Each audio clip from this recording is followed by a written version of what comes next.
არსებობს ესეთი ამერიკული კომპანია, კოლოსალი, ესე ქვია, მოკლედ რომელიც ცხოველთა გადაშენებული სახეობების აღდგენას იცავს მიზნად.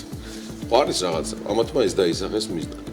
მოკლედ კომპანია ჰარვარდისა და MIT-ის მეცნიერმა, გენეტიკოსმა ჯორჯ ჩერჩმა და სერიულმა ანტრეპრენერმა ბინ ლემმა 2021 წელს დააფუძნეს.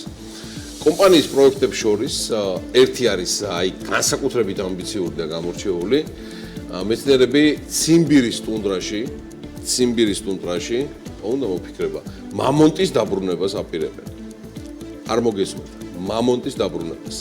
ბეწვიანი მამონტების გაცვლების იდეა ჯორჯ ჩერჩმა პირველად 2013 წელს გააჟღერა, როცა მეცნიერები ჯერ ნამარხებში აღმოჩენილი ანაბეჭდებიდან გადაშენებული ცხოველების გენომის რეკონსტრუქციას სწავლობდნენ, მოგვიანებით კი გენეტიკურ ცვლილებებზე პასუხისმგებელი გენების აღმოჩენა და შეცვლა დაიწყეს. თავდაპირველად ჯორჯ ჩერჩი მამონტების მომრავლებას სპილოების in vitro განაყოფიერებით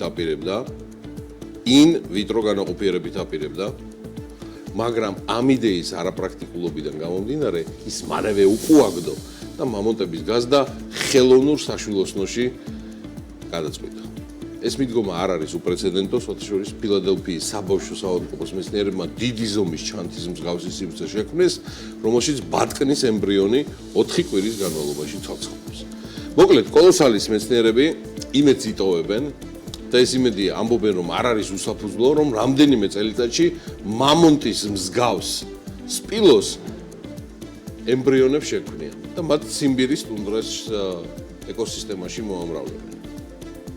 ამ გზაზე მყოფმა მეცნიერებმა ერთი აღმოჩენა უკვე გააკეთეს, როცა ახალი სახეობის თაგვი შექმნეს, რომელიც მამონტის ბეწვს ატარებს და მასთან ერთად სიცივესთან ადაპტაციას რამდენიმე, ასე ვთქვათ, ძირეულ თვისებას იზიარებს. მოკლედ, მამონტები არ ვიცი და მეცნიერებმა აღმოჩნდა, რომ მაინც ამ ექსპერიმენტსაც კი ვერ აუარეს გვერდი თაგვების გარეშე. ერთი რაც ვიცი, რომ თაგვის გარეშე ვერც ერთი ექსპერიმენტი ვერ ძლევს ბოლომდე.